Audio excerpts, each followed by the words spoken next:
এই যে শুনেন আপনারা, তো আল্লাহ কি এমনি রব হয়েছে? আল্লাহ জ্ঞানী দেখে আল্লাহ রব হয়েছে, বুঝেননি মনে হয় আমার? মানে আল্লাহ জ্ঞানী দেখেই তো আল্লাহ রব, বুঝতে পারেননি? আল্লাহ ইবাদতের যোগ্য কেন ভাই? আল্লাহ রব, আল্লাহ জ্ঞানী, এই জন্য ইবাদতের যোগ্য। তাহলে যে জ্ঞানী হবে ও আল্লাহর মতো সম্মানী হবে, বুঝেননি মনে হয় আমার? দুনিয়াতেও যে জ্ঞানী হবে ও কার মতো সম্মানিত হবে? আল্লাহর মতো সম্মানিত হবে। আল্লাহ সম্মানিত কেন? জ্ঞানী, মহাজ্ঞানী, এই জন্য তিনি ইবাদতের যোগ্য, এই জন্য তিনি রব। আর আমরা সব জাহেল হয়ে বলছি আমরা আমাদের সবকিছু হয়ে যাবে। জি না, আমার আল্লাহ তো জাহেল নয়, তাহলে আমি কেমনে জাহেল হয়ে বলবো যে আমি আল্লাহর দয়া পাবো, আল্লাহর রহমত পাবো? এখন আমার আল্লাহ জ্ঞানী। এই যে বক্তব্যটা দিল, গতকাল একজনের বক্তব্য শুনলাম, উনি বলতেছে আপনি যদি জ্ঞান অর্জন করেন তাহলে আল্লাহর মতো সম্মানী হবেন। এই বক্তব্যটা আমার কাছে আছে। তিনি লামাযহাবীদের একজন নতুন বক্তা, যে জ্ঞান অর্জন করলে, আপনি যদি জ্ঞান অর্জন করেন তাহলে আল্লাহর মতো সম্মানী হবেন। আল্লাহ, আমি বক্তব্যটা শুনাই, নাইলে আপনারা পরে বলবেন বানায় বলতেছি। এটা ইমানের সাথে জড়িত, আকীদা ইমানের সাথে জড়িত, আপনাদের শুনতে হবে। শুনলে আপনাদের ইয়াকিনটা মজবুত হবে, আমরা সুন্নিরা যে ঠিক। এই যে শুনেন আপনারা,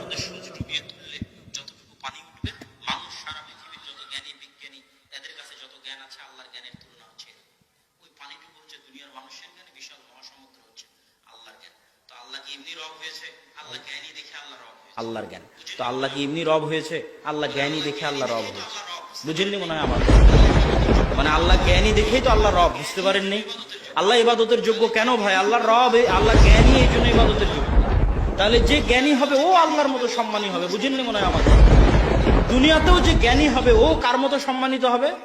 আল্লাহর মতো। এখন আল্লাহ সম্মানিত কেন?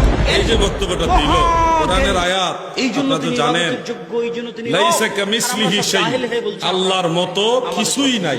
জি না, আমার আল্লাহ তো এই মাখলুকাতে যা কিছু আছে কোনো কিছু আল্লাহর মতো নাই। আল্লাহর সাথে মিসাল দেওয়া যাবে না। লা নিদ্দা লাহু ওয়ালা মিসলা লাহু ওয়ালা মিসাল লাহু, আল্লাহর সাথে সমকক্ষ তুলনা দেওয়া যাবে।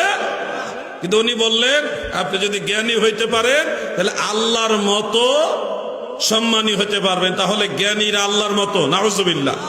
জ্ঞানীরা কার মতো হইল? আল্লাহর মতো হয়ে গেল। তাদের আকীদা দেখেন। ও যুবক ভাই, সুন্দর সুন্দর ভাষা শুনলে দৌড় দিও না রে ভাই, দৌড় মাইরো না। শুদ্ধ ভাষা, শুদ্ধ বাংলা শুনলেই মনে করেন যে এরা মনে হয় অনেক কিছু জানে। আসলে না রে ভাই, এরা, আমি বলছি না যে কিছুই জানে না, কিন্তু তারা এমন এমন কথা বলতে বলতে এমন কথা তোমাদের বলবে, এটা যারা সমর্থন করবে তারাও কাফের হয়ে যাবে, এবং এই কথাগুলি যে বলবে সে তো কাফের হবেই। এই জন্য আল্লাহর সাথে কোনো কিছুকে সমতা বা সমকক্ষ বানানো যাবে না। আল্লাহ জ্ঞানী হয়েছে বিধায় ইবাদতের যোগ্য হয়েছে। কি কথাগুলি চিন্তা করেছেন? আল্লাহ তাআলা শান ও আজমতকে কিভাবে ছোট করা হয়েছে। আমরা যদি বলি, আপনারা বলেন তাদের জনপ্রিয়তার কারণে আমরা হিংসা করি। আরে বুকা, কেন আমি তাকে হিংসা করব? কেন হিংসা করব আমি তাকে? সে তো বলছে আল্লাহ ইবাদতের যোগ্য হয়েছে জ্ঞানী হওয়ার কারণে। নাউজুবিল্লাহ।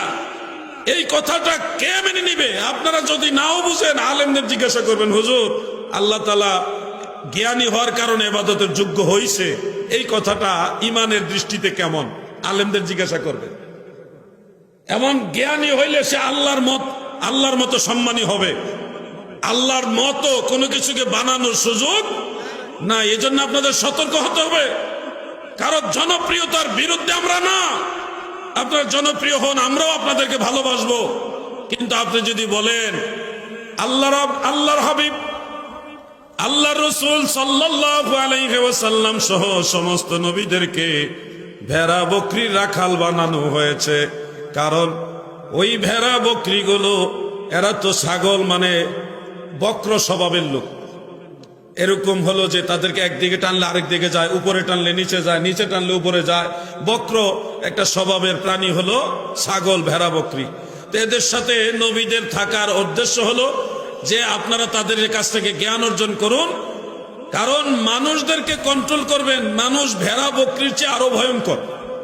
অর্থাৎ নবীরা ভেড়া বকরির কাছ থেকে জ্ঞান আহরণ করে মানুষদেরকে পথ নির্দেশনা দিয়েছেন। নাউজুবিল্লাহ।